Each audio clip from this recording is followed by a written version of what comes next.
Should we answer the fool according to his folly or not?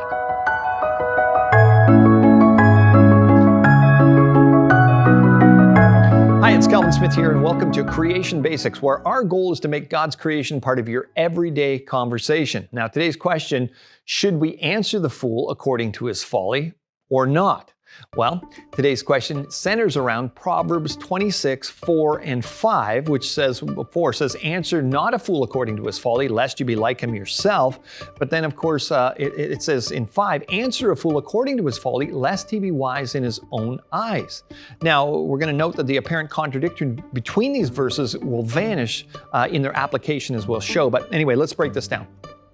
The first thing we need to figure out is who we're talking about here. And the Proverbs says it's the fool. So who is that? Well, the Bible says, the fool says in their heart, there is no God. That's Psalm 14:1. So the Bible clearly identifies atheists as fools. I mean, why?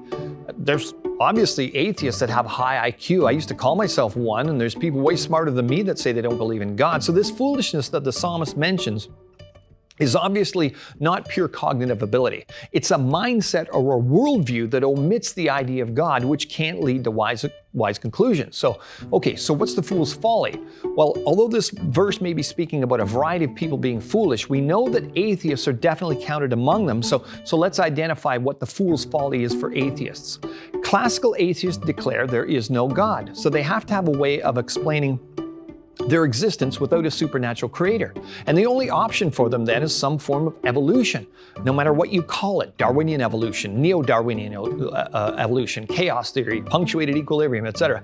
It's the concept that everything came about through naturalistic processes, and that is the foolishness the psalmist speaks about. Atheos, no God. The fool says in their heart, there is no God. So atheists, many claiming that they're open-minded, rational, and logical, live inside of a mental paradigm called naturalism, and they don't think outside that box, so to speak.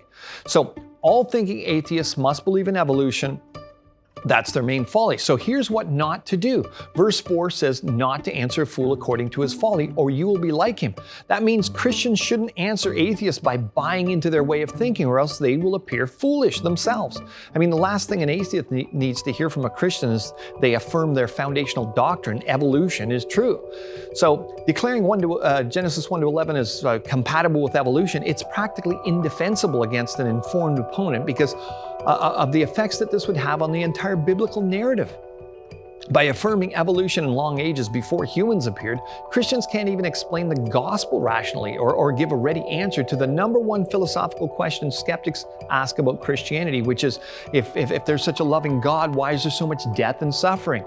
Your God used billions of years of death and suffering to create and called it very good? Nice God you got there, buddy. I mean, so what should we do? Well, Proverbs 26:5, it says, answer a fool according to his folly, or he will appear wise in his own eyes. In this case, it's the second half of the verse that provides the context as to how to answer. I can remember that as an atheist, when I met Christians who could not answer my questions or seemed to try to avoid certain topics and reroute the conversation towards something more comfortable, I often felt that they were simply mentally inferior and illogical because they wouldn't engage my concerns intellectually. They seemed mostly to appeal to emotional arguments from morality, and I became wise in my own eyes because I felt that the Christian faith was for simpletons that just, couldn't deal with science and evolution. It wasn't until I met a Christian that answered me according to my folly, i.e., understood what evolutionists taught and believed, and then pointed out the numerous obvious challenges to it, making me step back and defend it intellectually, that I no longer felt so wise. I now had to put on my thinking cap and try to rally a defense around this whole evolutionary concept instead of just regurgitating evolutionary talking points that I'd been taught that I assumed were, I assumed them rather than robustly critiqued and arrived at logically. So should we answer the fool according to his folly, or should we not? The answer is yes.